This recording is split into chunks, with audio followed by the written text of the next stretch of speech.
Good morning, everybody. Welcome to the Progressive American. I'm Connor, back with another morning podcast about the news from a progressive perspective.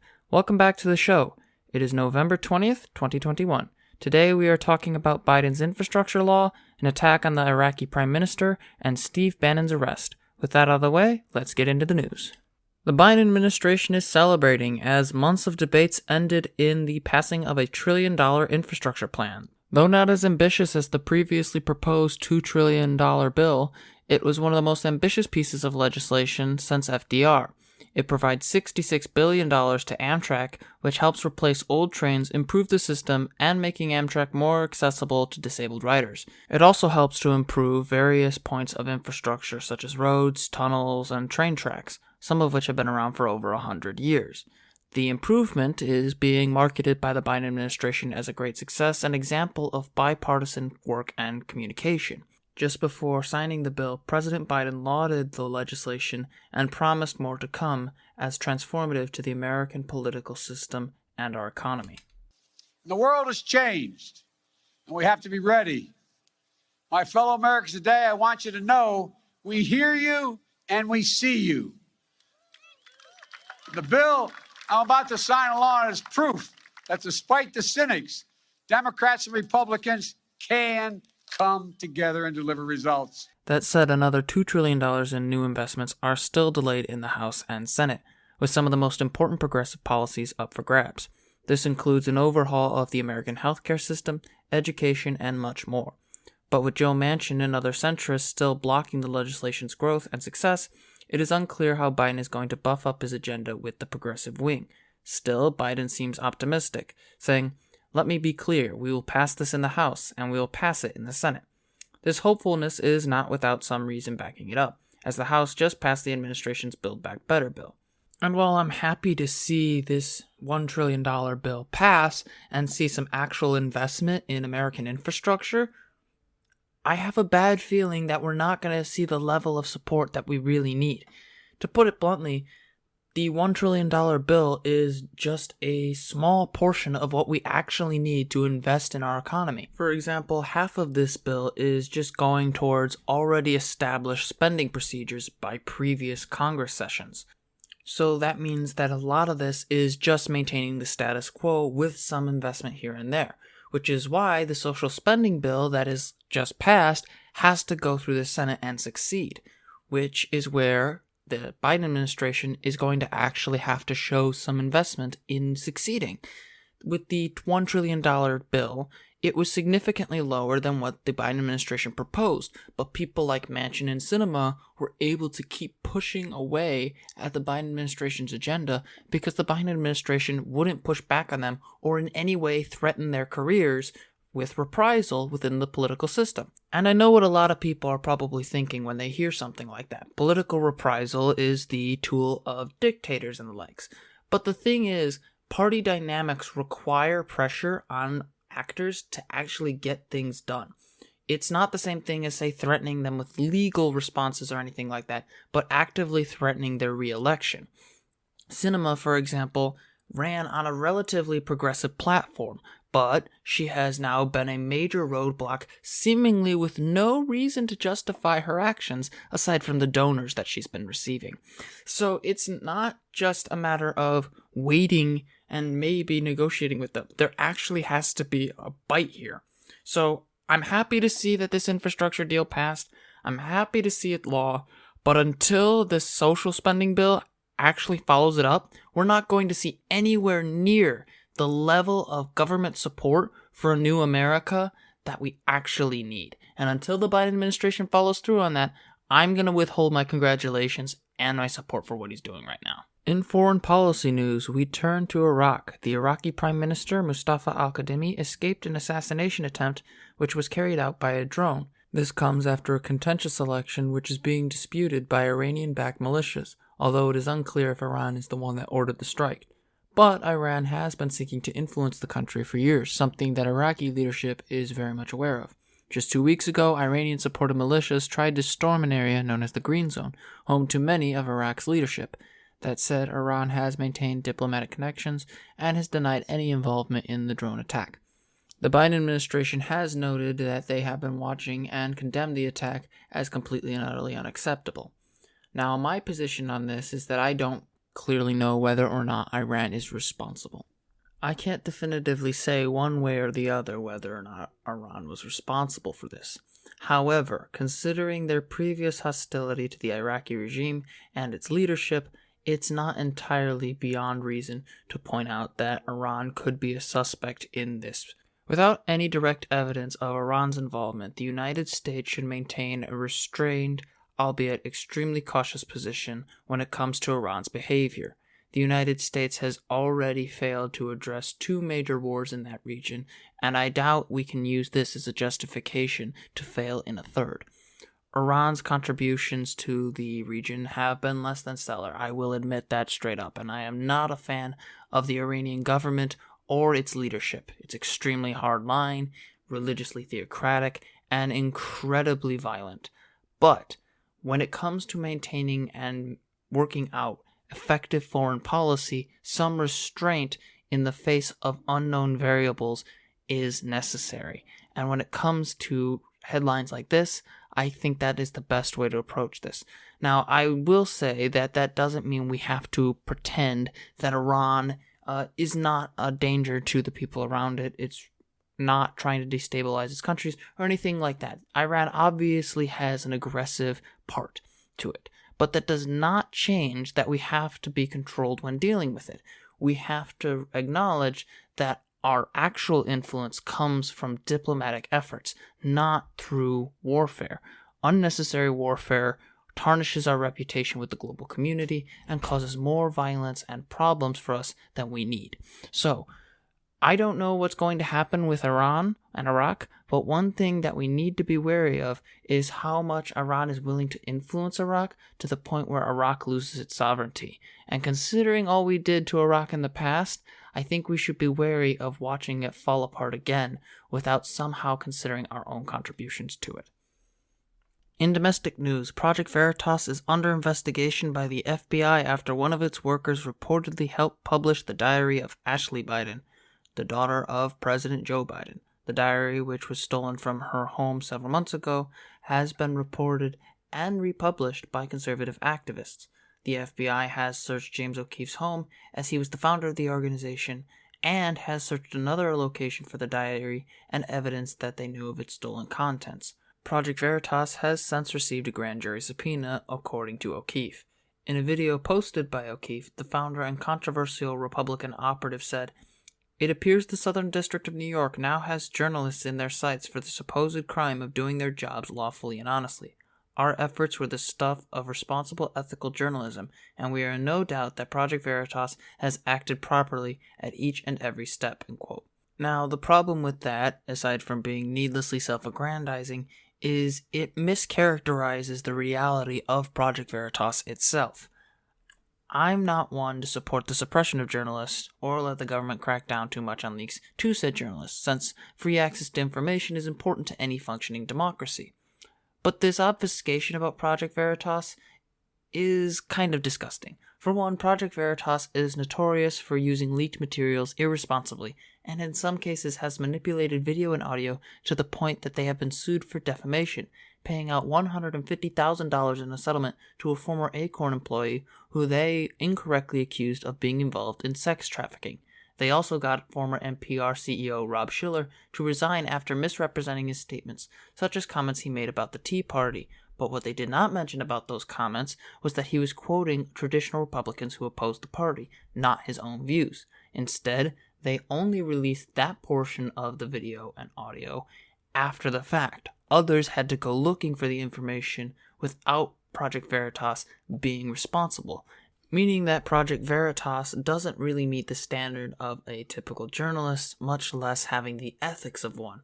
They're not, the normal people who represent information or in-depth journalism. In fact, many of the times, whenever Project Veritas is trending on Twitter or on any other social media platform, it's usually met with a mix of shock and outright mockery, because it comes out a few days later that whatever video they use to purport and support an argument of some sort of conspiracy theory turns out to be absolute nonsense. and this has happened time and time again.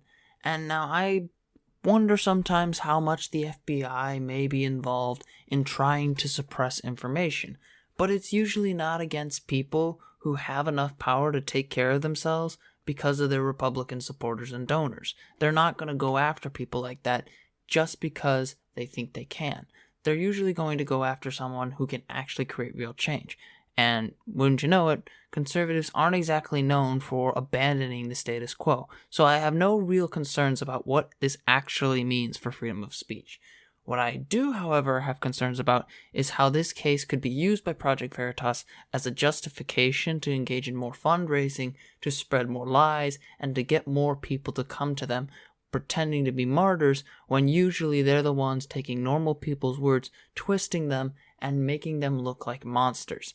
And if that isn't messed up enough, these guys are consistently caught lying and are suing the New York Times for defamation just because the New York Times pointed out that much of their content is based in misinformation or outright manipulation, meaning that O'Keefe is perfectly willing to use the legal system to suppress his critics because he thinks it's defamation, or is unwilling to deal with the reality of his organization, one that almost entirely works to help Republicans and members of the far right. So I don't know whether or not this journal case will actually be destructive to Project Veritas. I wouldn't be surprised if they found something completely unrelated to the case that ended up exposing them more. But until that happens, one can only hope that this investigation shows just how corrupt Project Veritas is internally, and if it turns out that they were engaging in something other than journalism, then let's see that too. All I can say is that it couldn't have happened to a nicer guy and a nicer organization. Speaking of corrupt smearmurns, we now turn to Donald Trump. In yet another example of his consistent disregard for human dignity, a new audio recording shows that the former president refuses to take responsibility for what his rhetoric created on January 6th. In an interview with ABC's Jonathan Karl, the former president defended rioters who were shouting, quote, "Hang my Pence," after the former vice president refused to decertify the election on conspiracy grounds involving voter fraud. Were you worried about him during that siege? Were you worried about his safety? No, I thought he was well protected, and I had heard that he was in good shape. Mm-hmm. No, because I had heard he was in very good shape. But no, you heard those chants. That was terrible. I mean, those, he could have. Well, the people were very angry. They were saying, "Hang my." Because it's common sense, John. It's common sense that you're supposed to protect. How can you, if you know a vote is fraudulent, right? Yeah. How can you pass on a fraudulent vote to Congress? It's worth noting that there was no legal basis for what Trump wanted done, and even though he keeps claiming fraud, his own government has contradicted him in the past. In other words, his whole shtick about how there was fraud doesn't really add up according to his own allies. The thing about this that gets me is that the Trump presidency was just nothing short of continued corruption and lies, and yet when the actual will of the people is represented in an election that his own allies determined was not fraudulent, he continues to double down. And this is the same guy who consistently claimed during 2016 that the vote was rigged, even though he won. This is where I sometimes wonder what is actually going on in his head, besides the whole nefarious element of not getting any consequences and just keep going attitude that he keeps holding on to. But there's also this element that I think where he genuinely believes that if he doesn't win, if he doesn't have some element of success for himself, then it's not legitimate. It's an illegitimate system. And that's a dangerous way of thinking, especially in a democracy where it depends upon each side acknowledging the legitimacy of that election to achieve a desired outcome. When we vote, we go there in the hopes that our system will choose the candidate that the people supported, the one that is the best for our country. And in a massive turnout, Trump was rejected by the people. He wasn't even chosen in 2016. Hillary Clinton beat him by nearly 3 million votes in terms of the popular vote. But instead of acknowledging that, hey, he had a weak platform from the beginning and got really, really lucky with his opponent choice in 2016, Trump doubles down on this rhetoric, the very rhetoric that got 5 people killed on January 6th. That's what we're dealing with here. We're dealing with somebody who is a major figure within the Republican Party and its base. Even though he doesn't act like it, he is. And he's the one who's just consistently pushing this narrative. No matter how much Republican leadership will say, let's move on from the claims of voter fraud, he has a certain sect that will parrot this nonsense over and over and over again because they know a certain percentage of the party wants to hear that. Doesn't matter the consequence, doesn't matter the results to other people. That's what they want to hear, so they'll keep saying it until everybody either agrees with them or stops fighting them. So if there's going to be any consequences and this stuff is going to stop, it might be a good idea to start subpoenaing Donald Trump. Compel him to testify. Better yet, start poking at him. Say he can't be good on the stand. They don't want to make him too hard for somebody like him because his ego will cause him to lash out. And that's when you get the actual real Donald Trump. The one who isn't pretending to be this strong man, the little man baby underneath it all. The man who can consistently lie about elections and not understand what actually goes on into them. And if we can get that, then the commission will have actually done some good. But until we get that, or something along those lines, Donald Trump's going to keep parroting it. It's going to become a staple of Republican ideology, and they will keep going with it until the end of time. Alrighty, we got a good show for you all today. We're going to take a quick break, and we'll be right back. Hang tight.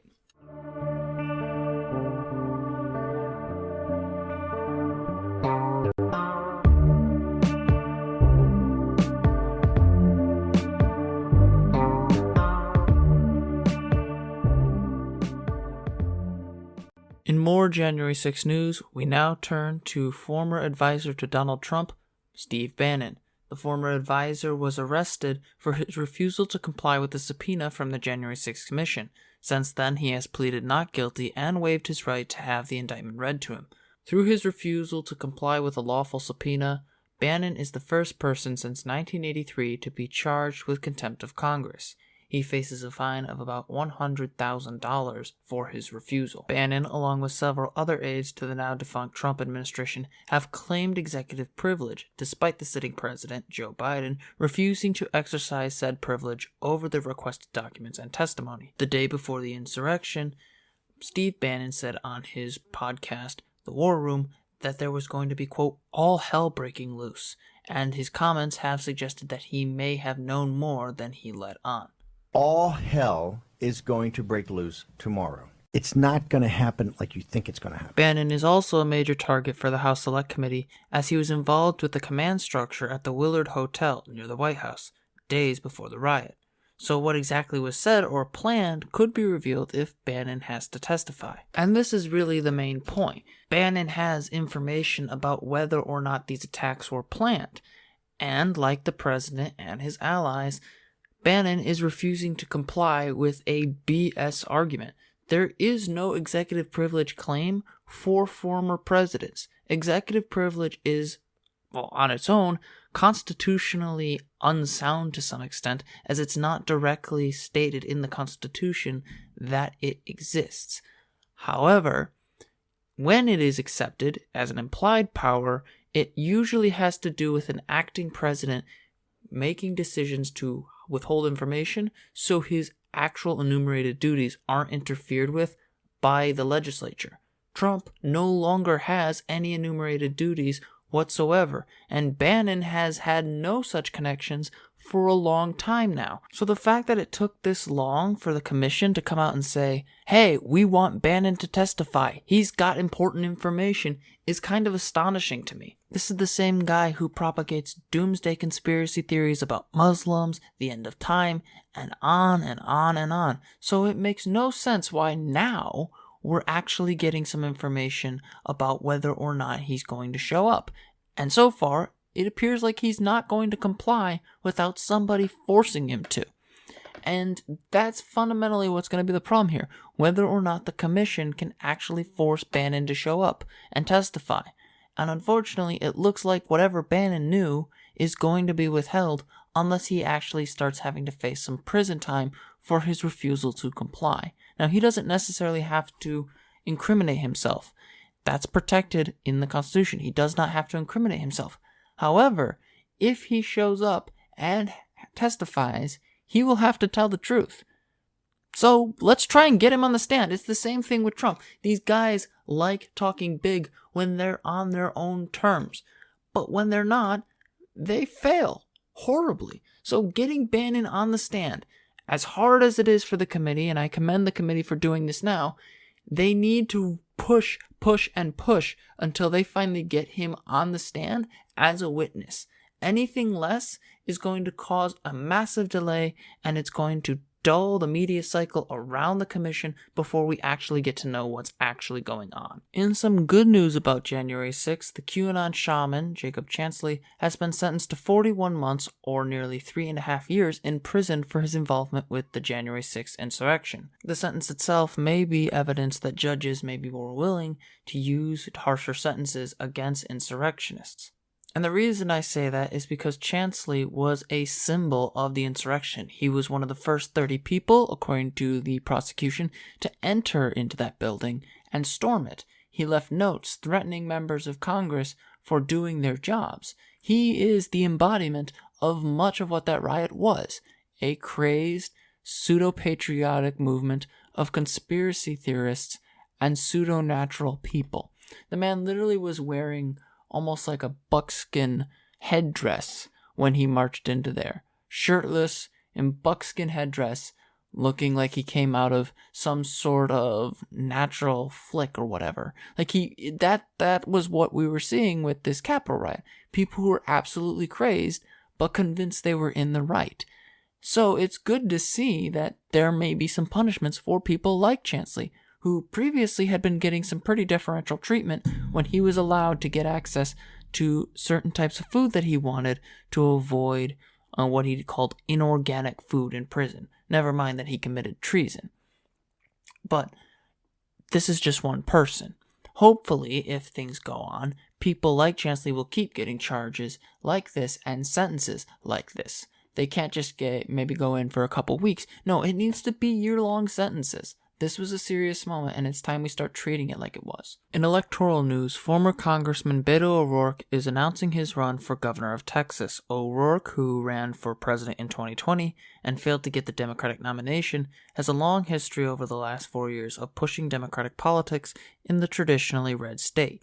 He was famous for his bluntness and his support of strong gun control laws. However, the momentum he saw in the past has since shifted, as redistricting by the state's legislature made Democrats' position even worse than it was before. Democrats have lost yet another seat in the state legislature of Texas, with Beto having supported the loser. Still, Beto has an angle to go with, as Texas's response to the pandemic has caused 71,000 people to die. Greg Abbott also faces multiple primary challenges from the right, which may push him to become even more right-wing and thus alienate voters.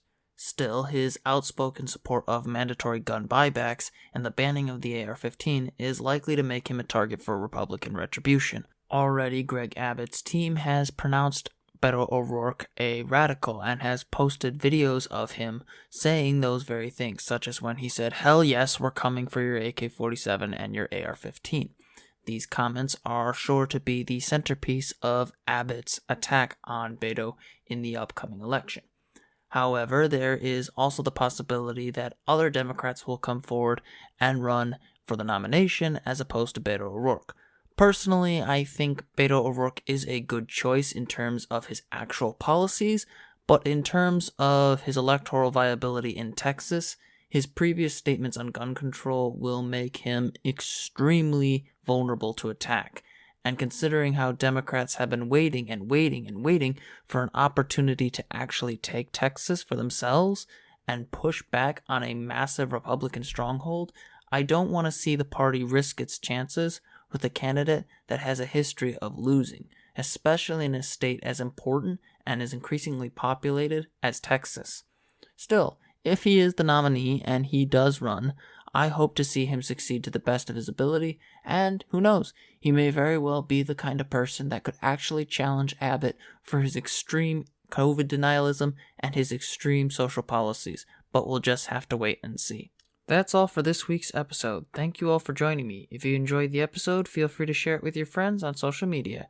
If you want to see more content outside of the podcast, consider checking out the website. It is progressive-american.com. All of my content is there, including this podcast, my YouTube, and newsletter. If you want to see all my content and talk to me directly, you can comment there as well. Thanks again for listening, and I hope you have a wonderful day.